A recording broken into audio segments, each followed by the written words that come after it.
Class 12th की, तो वहाँ सारे चैप्टर मैंने पढ़ा रखे हैं।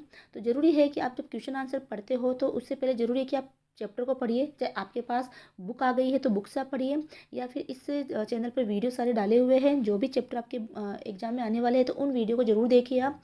उससे ये होगा कि जब आप चैप्टर को पढ़ लेते हो तो आप क्वेश्चन के आंसर को आसानी से याद कर पाओगे और क्वेश्चन भी आपको समझ में आएगा, है ना। डायरेक्ट आप सीधा ही क्वेश्चन के आंसर देखोगे तो वहाँ पर आपको दिक्कत होती है याद करने में, क्योंकि हम घटनाओं का लिंक नहीं जोड़ पाते। ठीक है, तो अब इस चैप्टर के क्वेश्चन हम देखते हैं। और एक रिक्वेस्ट ये भी है कि आप ज़्यादा से ज़्यादा वीडियो को शेयर करें, चैनल को जरूर सब्सक्राइब करें, ताकि हमें सिर्फ मोटिवेशन मिलती है कि आप चैनल सब्सक्राइब कर रहे हो, हमारे फॉलोवर हो आप, और आप हमसे ये उम्मीद रखते हो, तो इसलिए हम फिर ज़्यादा ज़्यादा वीडियो लेकर आते हैं। तो देखते हैं क्वेश्चन के आंसर। तो कवि ने क्यों कहा कि ईश्वर को दुनिया की हवा लग गई है? तो यह कवि कौन है? बिहारी जी है। तो बिहारी जी के बारे में बात हो रही है कि बिहारी जी ने क्यों कहा है कि ईश्वर को दुनिया की हवा लग गई। तो इसका उत्तर है, कवि ने ऐसा इसलिए कहा है क्योंकि कवि लंबे समय से अपने दुखों का निवारण करने के लिए ईश्वर का स्मरण कर रहा है, परंतु वे उसकी सहायता नहीं कर रहे, उनके दुखों को दूर करने का प्रयास भी नहीं कर रहे हैं, दुखों को दूर भी नहीं कर रहे। इसीलिए कवि कहता है कि ईश्वर को भी संसार की हवा लग गई है। जैसे इस दुनिया में सब लोग अपने आप में मस्त रहते हैं, कोई किसी के दुख में हाथ नहीं बटाता और अपनी प्रशंसा और प्रभुता का आनंद लेता रहता है, ऐसा ही ईश्वर भी कर रहे हैं। तो इसलिए कवि बिहारी जी ने ऐसी बात ईश्वर के लिए कही है। प्रश्न संख्या 2 है, मादक पदार्थों से 100 गुना नशा धन का होता है, उदाहरण देकर कथन की पुष्टि कीजिए। तो ये भी बिहारी जी का ही दोहा था कि मादक पदार्थों से जो 100 गुना नशा धन का होता है। तो ये दोहा आपने पढ़ा भी होगा, कनक कनक ते 100 गुना मादकता अधिकाय, वह खाए बोराए जग या पाए बोराए। मतलब कि मादक पदार्थों का जो नशा है वो तो खाने से ही होता है, यानी नशीले पदार्थ खाएंगे तो ही नशा होगा, लेकिन धन का नशा तो ऐसा होता है कि व्यक्ति सिर्फ प्राप्त करने से उसको नशा हो जाता है। तो यही बात यहाँ पर बताई गई है। तो उत्तर इसका ये है कि मादक पदार्थों से 100 गुना नशा धन का होता है, क्योंकि मादक पदार्थों के तो खाने से आदमी मदहोश हो जाता है। ठीक है, ये आपने देखा भी होगा, जब मादक पदार्थ को ले लेता, नशीली वस्तु को खा लेता है तो उसको खाने से व्यक्ति मदहोश हो जाता है, जबकि धन मिल जाने पर उसकी स्थिति उससे भी बुरी हो जाती है। धन की मादकता इसलिए अधिक है क्योंकि उसका प्राप्त होना ही सिर चढ़कर बोने लगता है। धन की मादकता यानी कि नशा, मादकता यानी होता है नशा, तो धन की मादकता इसलिए अधिक होती है क्योंकि उसका प्राप्त होना ही सिर चढ़कर बोलता है। जिस व्यक्ति को धन ज़्यादा मिल जाता है तो वो तो वैसे ही नशे में हो जाता है ना। जबकि मादक द्रव्य तो सेवन करने से ही आदमी का सिर घूमता है, और वह भी थोड़े समय के लिए। अतः धन का नशा अन्य किसी भी प्रकार के नशे से अधिक मादक और खतरनाक होता है। मादक पदार्थों का नशा उन्हें सेवन करने के कुछ समय बाद उतर जाता है, किंतु धन का नशा बना ही रहता है और जीवन की अन्य गतिविधियों पर उसका चढ़ा हुआ रंग तरह तरह से दिखाई देता है। तो इस तरह से इसका आंसर है। प्रश्न संख्या 3 है, पद्माकर के कवित्व में गोपी अपने किस व्यवस्था का वर्णन कर रही है? कि पद्माकर की जो कविता है उसमें जो है गोपी अपनी कौन सी व्यवस्था के बारे में बता रही है। तो इस कविता के अंदर फाग के मौसम में जो अपने फागुन में जो होली आती है उसका दृश्य बताया गया है कि गोपी की आंखों के अंदर जो है गुलाल चला गया होली खेलते खेलते।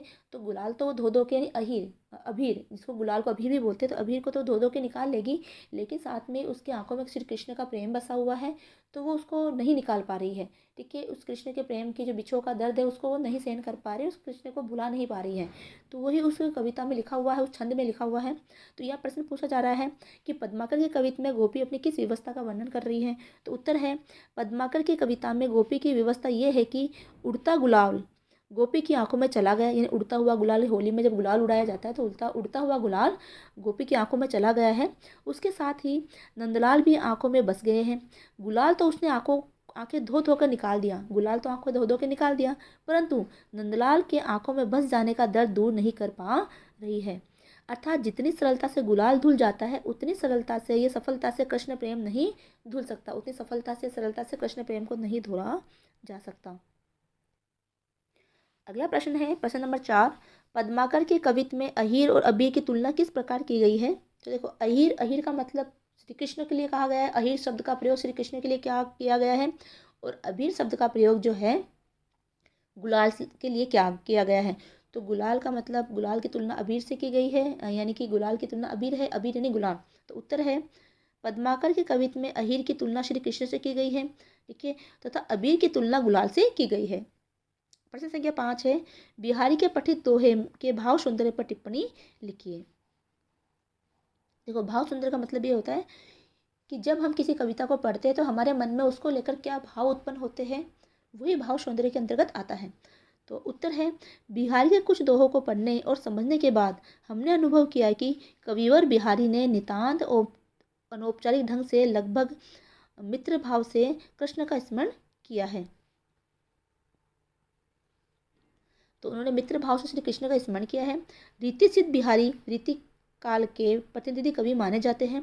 रीति काव्य की प्रमुख प्रवृत्ति श्रृंगार वर्णन है। यानी रीति काव्य में जो भी कविताएं लिखी गई है वो श्रृंगार को लेकर, नायक नायिका के श्रृंगार को लेकर, उनके प्रेम को लेकर वो कविताएं लिखी गई है।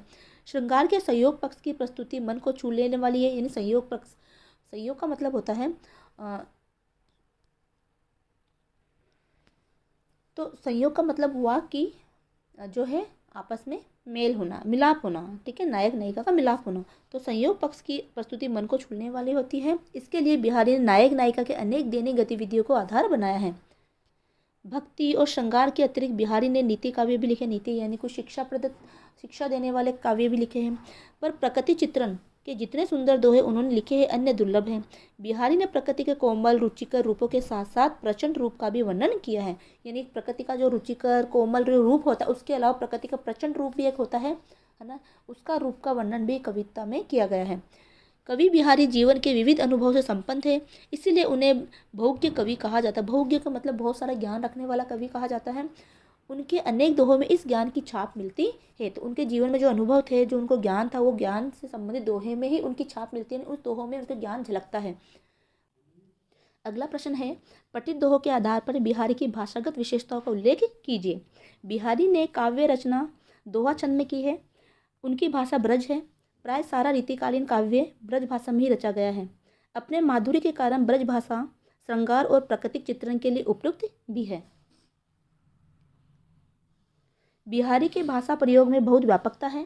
संस्कृत निष्ठ तत्सम शब्दों से लेकर आम बोलचाल के शब्दों तक का प्रयोग उन्होंने किया है। यानी संस्कृत वाले शब्दों का प्रयोग भी किया है। लोक में प्रचलित मुहावरों का अत्यंत सटीक प्रयोग उनकी काव्य भाषा की विशेषता है। सबसे अधिक सराहनीय है उनकी भाषा की लाक्षणिकता, यानी सामान्य से लगने वाले वर्णन में निहित अर्थ, चारुत्व और अनेक अर्थों की संभावना। यानी एक ही सामान्य से लगने वाला वाक्य है लेकिन उसके अंदर कई अर्थ निकलते हैं। प्रश्न संख्या 7 है, पद्माकर के कवित्व में के भाव सौंदर्य का उल्लेख कीजिए। तो पद्माकर की जो कविता है उसमें भाव सौंदर्य यानी उस कविता को पढ़ने के बाद हमारे मन में क्या भाव उत्पन्न होते हैं उसके बारे में हम जानेंगे। पद्माकर के कविता में फाग के अवसर पर प्रेम के प्रभाव की मार्मिकता का सुंदर चित्रण है। पद्माकर रीतिकाल के अंतिम श्रेष्ठ कवि है। इस निरूपक आचार्य कवि के रूप में उन्हें बहुत ख्याति मिली। सजीव मूर्ति विधान करने वाले कल्पना द्वारा उन्होंने प्रेम और सौंदर्य के मार्मिक चित्रण प्रस्तुत किए हैं। यानी कि उन्होंने जो भी कविता लिखी उसमें ऐसा लगता है सब कुछ सजीवता हो। उत्कृष्ट प्रतिभा संपन्न कवि है। उनके काव्य में श्रृंगार के साथ ही ऋतुओं तथा त्योहारों का उल्लास भी व्यक्त हुआ है। श्रृंगार रस का तो भाव व्यक्त हुआ है, साथ में ऋतुओं का भाव भी व्यक्त हुआ है। अगला प्रश्न है प्रश्न संख्या 8, पद्माकर के कवित्व की भाषा पर टिप्पणी लिखिए। तो पद्माकर की भाषा में रीतिकालीन काव्य भाषा और शिल्प के समस्त सरसता, सुगढ़ता, कोमलता और अलंकारिकता मिलती है। ब्रज भाषा का प्रौढ़ साहित्यिक रूप पद्माकर के काव्य में बड़े स्वाभाविक रूप में विद्यमान है। तो पद्माकर ने जो भी कविता लिखी, उन्होंने जो छंद लिखा वो ब्रज भाषा में लिखा गया है और उसमें अलंकारों का प्रयोग किया गया है। तो इस तरह से ये आपके पाठ के जो महत्वपूर्ण प्रश्न हैं वो कंप्लीट होते हैं।